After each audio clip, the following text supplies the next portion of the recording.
ஆண்டவராகிய இயேசு கிறிஸ்துவின் நாமத்தினாலே எங்கும் நிறைந்தவர் ஒளியின் சார்பாக வாழ்த்துக்களை தெரிவித்துக் கொள்கிறேன். இந்த காலவெளியிலும் கூட தேவனுடைய வார்த்தையிலிருந்து நாம் சில விஷயங்களை தியானிக்கலாம். ஆதாரமாக எடுத்துக்கொண்ட வேதவசனம் நீதிமொழியில் இருந்த புஸ்தகம் 3ஆம் அதிகாரம் 34 வசனத்தை மையமாச்சு நம்ம இன்றைக்கி பார்க்க போகிறோம். அந்த வசனத்தில் என்ன போட்டிருக்கு அப்படின்னா, இகழ்வோரை அவர் இகழ்கிறார், தாழ்மையுள்ளவர்களுக்கோ கிருபை அளிக்கிறார் அப்படின்னு சொல்லி போட்டிருக்குது. இன்றைக்கி தலைப்பு என்னவென்று சொன்னால், கிருபை அளிக்கும் தேவன் என்கிற தலைப்பில் நாம் பார்க்க போகிறோம்.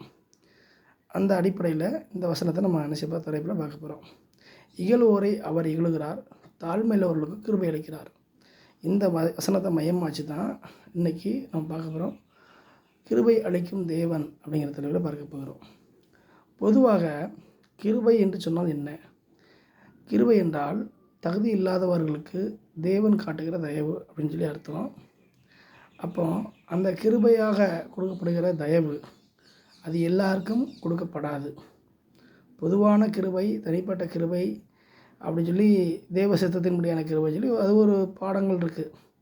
இருந்தாலும் வேதம் சொல்லுகிற ஒரு ஆழமான காரியம் என்னன்னு சொன்னால், கிருபை அளிக்கும் தேவன்கிற தலைப்பில் நம்ம பார்க்குறோம்.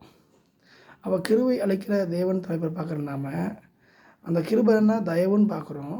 அந்த தயவு யாருக்கு அளிக்கிறாரு, யாருக்கு கொடுக்குறாருங்கிறத தான் பார்க்குறோம். அதான் முக்கியம்.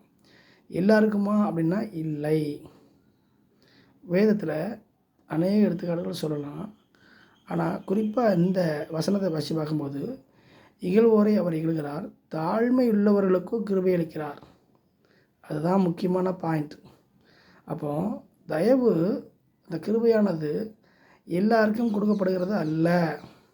அது தாழ்மை உள்ளவர்களுக்கு மாத்திரம் கொடுக்கப்படுகிறதாக காணப்படுகிறது. அப்போ தேவ தயவு கிருபையானது தாழ்மை யாருக்கெல்லாம் இருக்குதோ அவங்களுக்கு தான் கொடுக்கணுங்கிறது தேவ திட்டம் இருக்குது. சும்மா எல்லாருக்கும் கொடுத்தா அப்படியே வேலையும் தெரியாமல் போயிடும், அப்படியே மதிப்பு புரியாமல் போயிடும். அதனால தான் வசனம் சொல்கிறது, இகழ்வோரை அவர் இகழ்கிறார், தாழ்மை உள்ளவர்களுக்கோ கிருபை அளிக்கிறார்.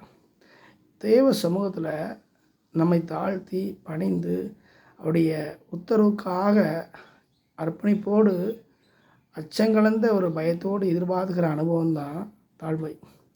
எந்த ஒரு மனுஷனோ மனுஷியோ தேவ சமூகத்தினை தாழ்த்தி பணிந்து தேவனுக்காக விருப்பத்துக்காக காத்திருக்காங்களோ அந்த ஒரு செயல்பாடு தான் தாழ்மைக்கு அடையாளம். அப்படி யாரெல்லாம் தாழ்மையாக இருக்காங்களோ அவங்களுக்கு கிருபையை அள்ளி அள்ளி கொடுக்குறான்னு சொல்லி பார்க்குறோம். சரி, தாழ்மையுள்ளவர்களுக்கோ தயவாகிய கிருபையை கொடுக்காருன்னு பார்த்தா யாருக்கு கொடுத்துருக்காரு அப்படின்னு சொல்லி பார்க்கும்போது நிறைய எடுத்துக்காட்டு வேதத்தில் சொல்லப்பட்டிருக்குது. இருந்தாலும் வேதத்தில் நம்ம அன்னைக்கு பார்க்கக்கூடிய எடுத்துக்காட்டு யாருன்னா, ஒரு நபரை பார்க்கலாம். அந்த நபர் பார்த்திங்க அப்படின்னா ஆகாப்புங்கிற ஒரு ராஜா. அந்த ராஜா அவன் தேவனுக்கு விரோதமான காரியங்களை செய்தவன் தான். தேவனுக்கு விரோதமான காரியங்களை செய்து கோபத்தை உண்டாக்கினவன், தேவனுக்கு விரோதமாக காரியங்களை செய்தவன் தான். ஆனால் ஒரு குறிப்பிட்ட ஒரு சூழ்நிலைன்னு ஒன்று வரும்போது தேவனுடைய தீர்க்கதரிசி அவரை எச்சரிக்கை பண்ணும்போது ஆகாப் தன்னை தாழ்த்தி கொண்டான்னு சொல்லி வேதம் சொல்கிறது. ஆகாப் தன்னை தாழ்த்தி கொண்டபடியினால் தேவன் என்ன செய்தார்? அவனை கருணை வச்சு அவன் மேலே இறக்கப்பட்டு அவனை சில விஷயங்கள் என்ன செஞ்சார்?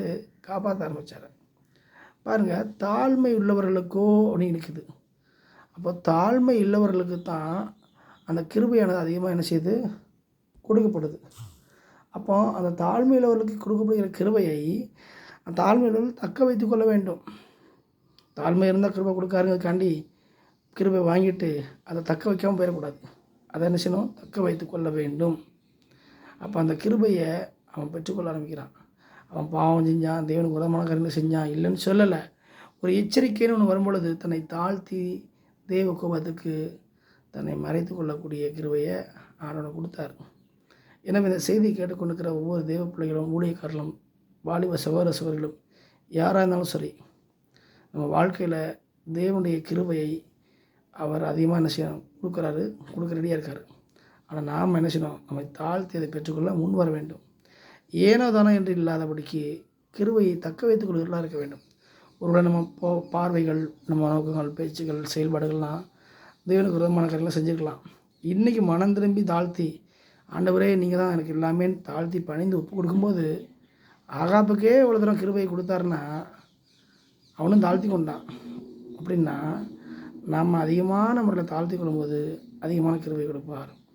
எனவே தாழ்மையுள்ளவர்களுக்கும் கிருபை அளிக்கிறாருங்கிற அந்த வார்த்தையை பார்க்குற நாம, கிருபை அளிக்கும் தெய்வங்கிற தலைப்பில் பார்க்குற நாம, அந்த கிருபை தேவனிடத்தில் பெற்றுக்கொண்டு தேவ சித்தத்தின்படி செய்ய ஒப்பு கொடுப்போம். தொடர்ந்து கிருபையில் பலப்பட வேண்டுமாய் உங்கள் அனைவரையும் ஆசீர்வதித்து உங்களுக்காக ஜெபித்து எங்கும் நிறைந்தவர்களுடைய உங்களை வாழ்த்துகிறது. ஆமேன்.